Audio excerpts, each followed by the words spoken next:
much. Ladies and gentlemen of the press, as we have heard from our CS, it's true. We have had a long meeting between the national government, county governments, and our development partners to review and deliberate on the drought crisis facing this country and the Horn of Africa. And we have taken time to get reports from across the country. And it is true that there is need for urgent intervention to save lives, to save livelihoods, and to make sure that no Kenyan dies from starvation, and to forestall the deaths that we have witnessed with our livestock across the country.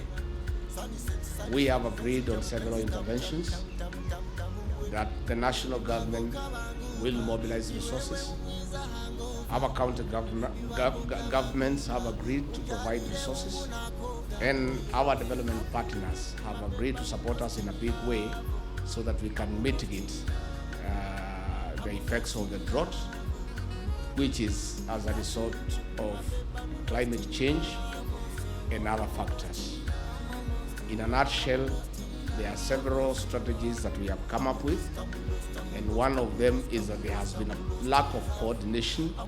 between the national government, the county governments, and our development partners, resulting to duplication of the various interventions. We have agreed that county steering teams are constituted and made operational, that will be chaired jointly by the governors and the county commissioners, and all the state and non-state actors will be members, and all those who are involved in the humanitarian intervention will be members of this committee. Because of the urgency of the required interventions, those committees have been convened for Tuesday in all the affected counties under the chairmanship of the governors, with the help of the county commissioners, to appraise the situation and identify the needs and the interventions that are so required, and come back to the National Secretariat that is domiciled here in my office for intervention and supply of relief food. We want to thank our governors for agreeing to put money aside to partner with the national government and our development partners as a part of the mitigation strategy to help the people of Kenya who have been affected by the drought. We have agreed that all water agencies across the country have mobilized 100 water buses that will be deployed in all the areas that have been badly affected to assist in getting water to human beings and livestock, so that we can address the water shortage that is prevalent in those areas. Again, the Kenya Defense Forces have agreed to provide water rigs to engage in an emergency drilling exercise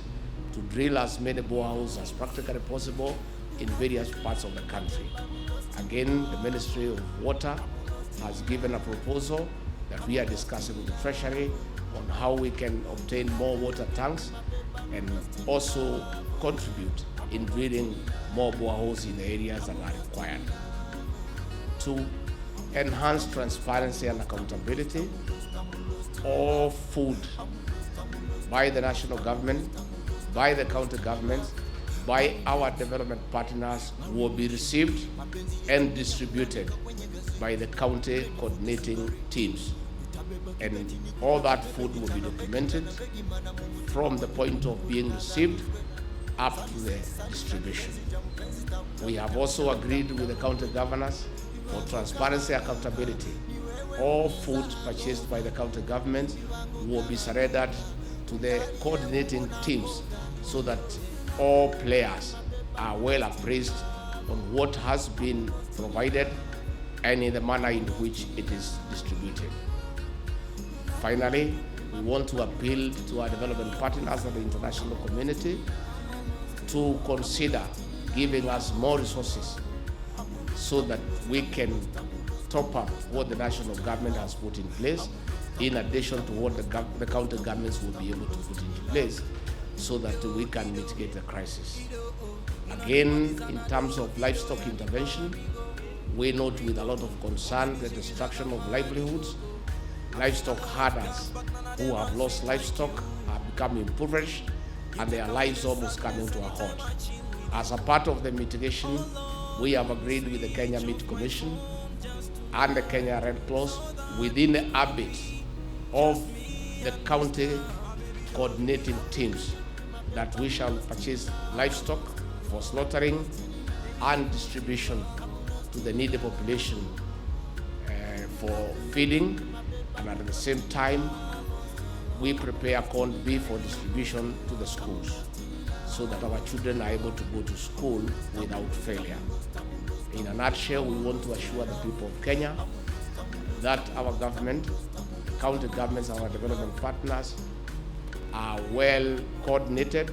and we have agreed that we must make enough interventions to ensure that no Kenyan will die as a result of the starvation. We want to thank President William Ruto for being very proactive with this matter. This meeting has been convened at his request, and he has directed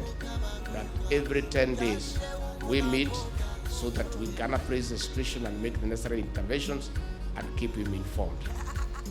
For the purposes of the media and the Kenyan people to know what is happening, we have agreed and we have requested the Kenya Defence Forces to assist us to set up a command center in this office that will regularly brief the media and the people of Kenya